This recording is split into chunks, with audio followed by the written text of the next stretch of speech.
क्यों नहीं की, किस प्रकार का आदेश आया? मैं लाखन सिंह मीणा राजस्थान उच्च न्यायालय में वकालत करता हूँ। जिस तरीके का पुलिस प्रशासन ने ये कहा है कि लॉ एंड ऑर्डर खराब हो सकता है, परंतु वहाँ पे लॉ एंड ऑर्डर का बहाना देके उसके साथ में जाति की जा रही है, मारपीट की जा रही है और इतना टॉर्चर किया जा रहा है जिसकी कोई सीमा नहीं है। हमने माननीय न्यायालय से रिक्वेस्ट की है कि परिजनों को मिलने दिया जाए, वकीलों को मिलने दिया जाए, रोजाना उनका मेडिकल करवाया जाए और हर 24 घंटे में अधिवक्ता से मिलने दिए जाए।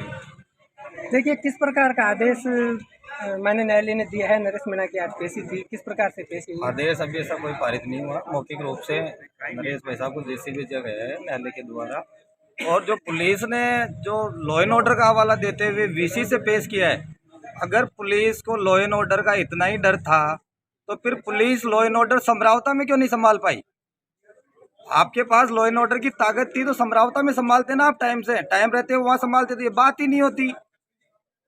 जो प्रशासन और पुलिस प्रशासन की ये जो मिली भगत करके हठधर्मिता की जा रही है, ये ज्यादती है। और मैं तो माननीय राज्यपाल साहब से मांग करता हूं कि स्थानीय जिला कलेक्टर सौम्या झा जी और पुलिस अधीक्षक टोंक जो लगे हैं अभी, सागवान जी, विकास सागवान जी शायद नाम है उनका, उनको दोनों के साथ जो एसडीएम मौके पर था जिसने पूरा घटनाक्रम रचवाया, एक जबरदस्ती महिलाओं से विकलांग व्यक्ति से वोट दिलवा के, जिसकी वजह से जिसके नरेश जी ने थप्पड़ मारने की वजह से इतना बड़ा कांड हुआ, तो आपने जब लॉ एंड ऑर्डर आपके पास था तो उसको मेंटेन करते तो आप एसडीएम साहब के थप्पड़ नहीं पड़ती। नरेश आवेश में नहीं आता। क्यों आता नरेश आवेश में? जब आपके पास लॉ एंड ऑर्डर था तो आप उस लॉ एंड ऑर्डर को फॉलो करते, लेकिन आपने नहीं किया। आपने जबरदस्ती अपने आखाओं से मिलके, उच्च अधिकारियों से मिलके जबरदस्ती वोट डलवाए। क्यों डलवाए? लॉ एंड ऑर्डर वहां खराब नहीं हो रहा था। नरेश वहां 9 बजे से धरने पे बैठा था, क्यों 12 बजे तक आपने लॉ एंड ऑर्डर फॉलो नहीं किया? उसने 3 बार, लगभग 3 बार जिला कलेक्टर महोदया से बात करी फोन पे, वीसी के लिए बोला। कलेक्टर साहिबा नहीं पहुंची तो उन्होंने मांग की कि साहब एसपी साहब को भिजवाए। एसपी साहब वह गांव में समरावता में मौजूद होते हुए किसी प्रकार का कोई आश्वासन नहीं देते। क्या खेल कर रखा आपने? आगे की क्या कार्रवाई है? जो कार्रवाई होगी वो मीडिया के सामने सबको बता दी जाएगी। हमने आज कोर्ट में अलग अलग तरीके की 3 एप्लीकेशन पेश करी है। उस पर कोर्ट का जो माननीय न्यायालय का जो ऑर्डर होगा वो हमें स्वीकार होगा। और हम अगर हमारे अगेंस्ट जाता है, नरेश के अगेंस्ट अगर कोई ऑर्डर जाता है, तो हम उसमें आगे ऊपर अपीलांट कोर्ट में अपील करेंगे इस संबंध में। लेकिन जो सरकार ने और प्रशासनिक अधिकारियों ने, पुलिस ने जो मिलकर हठधर्मिता की है वो गलत है।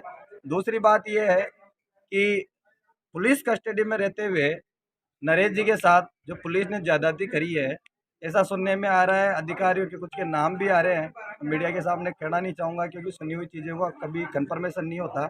हो सकता है गलत भी हो, सही भी हो। लेकिन आपने जो ज्यादती की है, अगर आप पहले से आपके लॉ एंड ऑर्डर आपकी ड्यूटी को फॉलो करते तो शायद ये स्थितियाँ उत्पन्न ही नहीं होती। आपने खुद ने जानबूझ के स्थितियाँ उत्पन्न करवाई है साहब। और अगर आपको अरेस्ट ही करना था तो वो तो सारे दिन वहीं थे नरेश जी, तो आप करते ना। क्यों नहीं किया आपने? लेकिन आपने लॉ एंड ऑर्डर सिर्फ यहाँ वीसी के जरिए पेश करने के बहाने से लॉ एंड ऑर्डर की बात ला दी। वैसे कोई बात नहीं आई लॉ एंड ऑर्डर की। जानते हैं सर, आगे किस प्रकार की कार्रवाई होने जा रही है? नरेश मीणा और अन्य कितने लोग अरेस्ट हैं? मैं एडवोकेट करण सिंह बसवाड़ा। अब जैसे भी आगे होगा आपको खबर मिल जाएगी। मैं नरेश मीणा के सभी समर्थकों से अपील करना चाहूँगा कि वो शांति बनाए रखें और कानून और न्यायालय पर विश्वास रखें।